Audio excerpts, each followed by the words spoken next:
Saturday Night Fever from 1977. It's a seminal movie and I'm going to be reviewing it today. So this movie, directed by John Badham, stars John Travolta in the lead role as Tony Manero. This role was a worldwide success and it catapulted Travolta's career, making him a household name.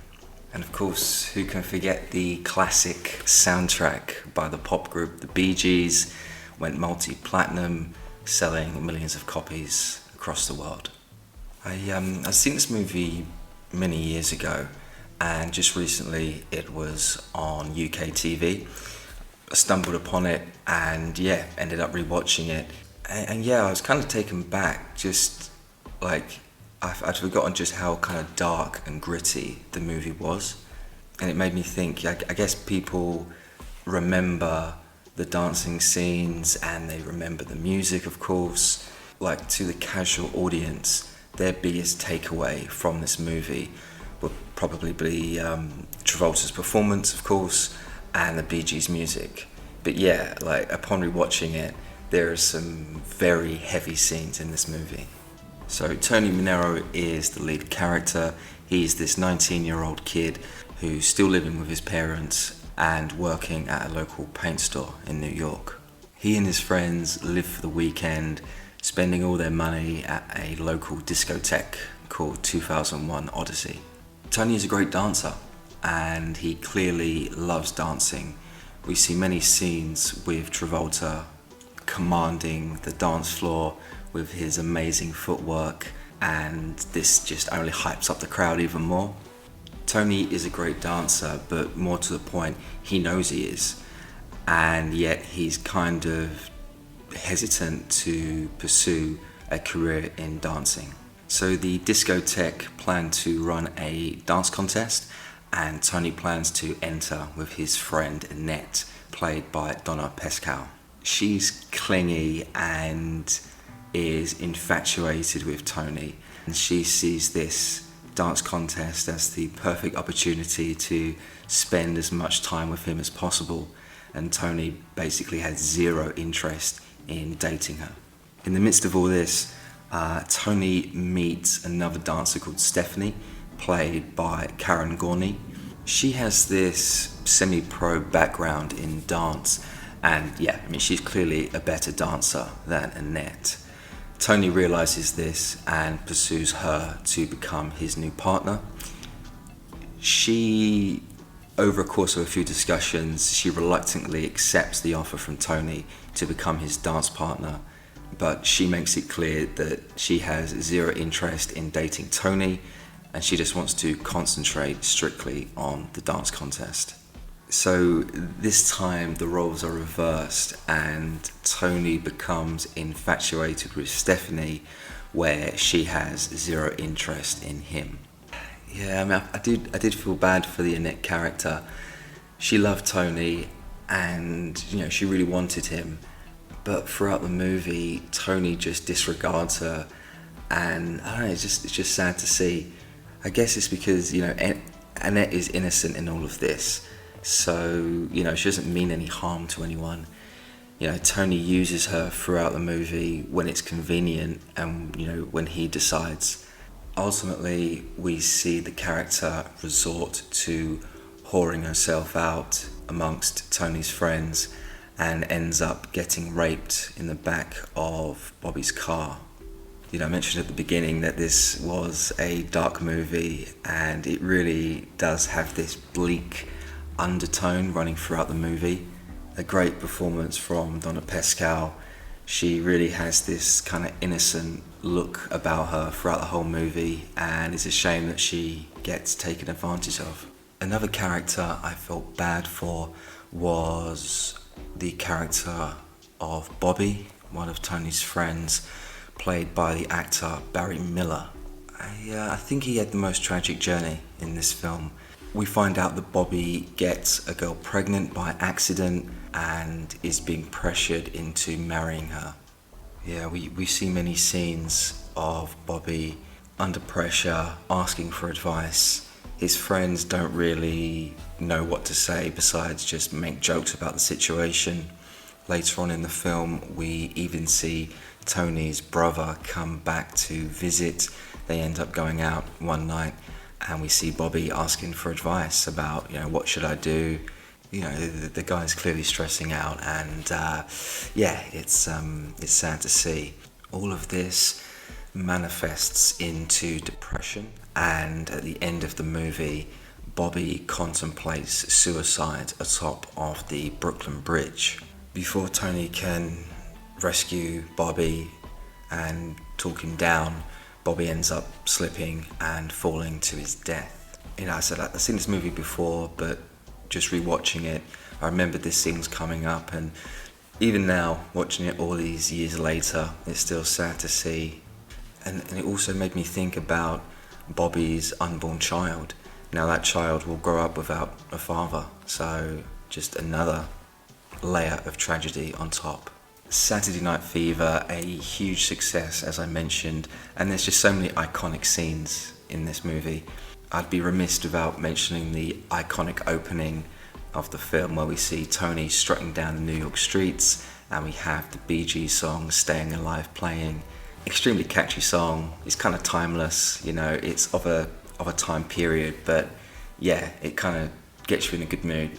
And the more I think about it, the visuals that we see and the music of the Bee Gees, it just was a perfect blend. It really was. Yeah, it's a movie very much of its time, with various references to cultural figures like Al Pacino and Laurence Olivier. Both were huge celebrities back in the mid-70s. It's a movie that embraces its current time period, and of course, like everything, it's dated in today's standards, but that's not necessarily a dislike. What remains with this movie is a nicely encapsulated lost time in history, and that's why I love it. I watched this movie again recently, and I forgot just how powerful the final dance scene was between Tony and Stephanie during the dance competition. You have the song More Than a Woman being played in the background, which was a perfect use for this scene. The two go into the dance and the crowd are loving it. Towards the end of the dance, Tony and Stephanie embrace, and Tony twirls her around in his arms. For a moment, everything kind of just disappears around them, and then they smile at each other, acknowledging that special moment that they've just shared. It's so well done. I believe, for me, it's the best part of the movie, and like the song, it's timeless. It really is. It's hard to even articulate. It's just this magical moment, just really awesome to see. More Than a Woman is a classic song, and I will admit, in the last few days, since watching the movie back, I have been going online and listening to a few Bee Gees tracks, because it's just classic. I have to give a shout out to Karen Gorney, who played Stephanie in this movie. She was fantastic in this role. She clearly put in a lot of time into the training for this film. She's beautiful in this film. I totally understand why Tony gets infatuated with her. I mean, look, if I could go back in time, I'd probably ask her out too. anyways, yeah, I was just kind of surprised to find out that the actress Karen Gorney never kind of really went on to have a big film career. She was great in this movie. She clearly can dance, had a background in art, so maybe she went and pursued that instead. But yeah, she's got a very limited filmography, and just kind of taken back. It's kind of, she's great in this role. Why did no one else want to hire her? But I assume maybe she may have taken herself out of the industry. And of course, a wonderful performance from John Travolta. Superb dancing skills. Clearly a lot of time and care had gone into the preparation for this role. And I think this role will be the one that he's most remembered for. Unlike other big hit movies that Travolta has had over his career, Grease and Pulp Fiction, to name a few, they've all been ensemble casts, whereas this, he is the lead, he commands the screen, he carries this movie, and he ended up getting an Oscar nomination for Saturday Night Fever, and yeah, rightly so. I actually think he may have, actually should have won it. He was fantastic in this movie, and as much as I didn't really like the Tony character too much, and I'll get onto that in a few moments, Travolta brings this kind of goofy charm to it, and of course the dancing is just executed, just amazingly.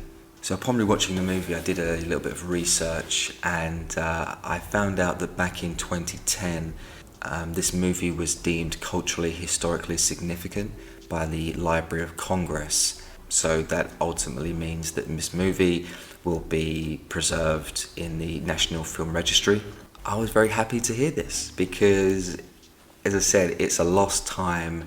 All the accolades this movie has gotten over the years, I think, have been fully justified. And I think also maybe, rose-tinted glasses, but maybe as we get further and further away from the 70s, the late 70s, it kind of becomes more historic, it's like, whoa, like people lived like this, and people, did this, and had this lifestyle. So yeah, very glad to hear it's getting preserved. So I mentioned this just a minute ago, but I'm going to get into it here. So in terms of dislikes for this film, I love John Travolta, but the character of Tony was a major prick and has some major flaws. We see his journey throughout the film. He's clearly lost and apprehensive about making life changes. We can all understand that. We've all been there. Life is hard. It is difficult to make, those decisions about what you're going to do in your future. Tony has major talent. His friends tell him, his brother tells him, and even later on in the film, Tony admits that when he's dancing, he just loves the feeling he gets. That's great, we'd love to see that from the character, him, having a talent, enjoying what he does and pursuing it further. But the way in which the character treats women is just pretty disgusting. I want to give the character the benefit of the doubt, but when Tony tried raping Stephanie in the back of Bobby's car after the dance competition, that was the final straw for me. That was a point where I was like, you know what, I can't stand this character, he's a piece of shit, part of me died when I saw that. I was like, because I hate to see women be taken advantage of, and the fact that Tony, who we've been rooting for, we kind of still want to root for him, but he has this moment of madness and attempts to rape Stephanie, as I said, and luckily she is able to hit Tony and makes an escape from the car. And thinking about the Tony and Stephanie relationship, she made it very clear from the get-go that she was not wanting to be romantically involved with Tony. He was infatuated with her. She was just interested in the competition. That was it. And I mentioned the dance scene earlier where the two look into each other's eyes and kiss. I think maybe Tony got the wrong end of the stick and took that for something it wasn't. It was just a magical moment between two human beings putting on a great performance in front of a crowd that loved it. And I think, not to give the guy benefit of the doubt, of course, but I think that was where Tony's mindset was of, we kissed on the dance floor, so now I'm going to pursue this further, where once again the kiss didn't mean, it wasn't a lustful thing, it wasn't supposed to be that, it was just part of the moment of that magic between two people on the dance floor. Tony thinks differently and argues with Stephanie, tells her to come back Stephanie, after I tried to rape you, in the car. Wow, what a guy. So that was my major dislike really, but the only other dislike I can think of would be the fake happy ending that we got. Now I get the producers wanted an upbeat ending to the film, and I have to say I love the execution of the ending scene. The camera closes in on Stephanie hugging Tony and the credits roll. the Bee Gees song How Deep Is Your Love starts to play. Very beautiful, loved it, very, very nice. But when you think about it, Tony's just lost his friend Bobby, and even though Stephanie and Tony remain friends at the end of the movie, you know, Tony's ruined any chance of them ever getting together, as, you know, he tried to rape her. I mean, it's just that, you know, that's null and void. That's never going to go anywhere further than that. And in a way, I guess you should be kind of grateful, Tony should be grateful the way Stephanie acted the following day when Tony went to her apartment. I mean, most women would be like, I'm going to call the cops. Like, what the hell? Like, you tried to rape me last night. Now you're at my door. Police. You know, you'd say that, right? So it kind of shows just how strong her character is. And by letting him in and showing trust in Tony, all of that together, I just thought it's quite a pretty dark ending, really. Yet we have the upbeat, kind of light-hearted music to kind of hide that. When it comes to ratings, Saturday Night Fever, I will be rating this a strong 9 out of 10.